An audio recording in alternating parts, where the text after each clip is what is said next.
ես բարձրաձայնել եմ, որ ես պատրաստ եմ համագործակցելու։ Բայց ճիշտ ասած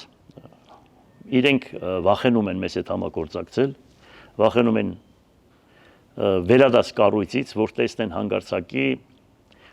որ համագործակցում են Գյումրու քաղաքապետարանի հետ, իրենք աշխատանքից կզրկվեն։ Եվ խնդիրներ կունենան, ես դա տեսնում եմ։ Եվ շատերը, որոնք ընդհանուր այդ կուսակցությունն են ներկայացնում քաղաքացիական պայմանագիր։ Հիմա այսպես վասկով ուզում են քաղաքապետի համար ինչ որ վատ բան ասել, որ այնտեղ աչքերը մտնեն, որ իրենք հետագայում նորից պաշտոն ունենան եւ ասենք ազգային ժողովում տեղ ունենան, դե մենք բոլորը հասկանում ենք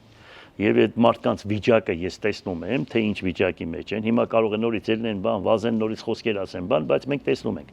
Բայց դա չի նշանակում, որ իրենք պետք է չափը անցնեն։ Մենք բոլորը արձանագրում ենք, թե ինչ չափով են խոսում, ճիշտ են խոսում, թե սուտ են խոսում։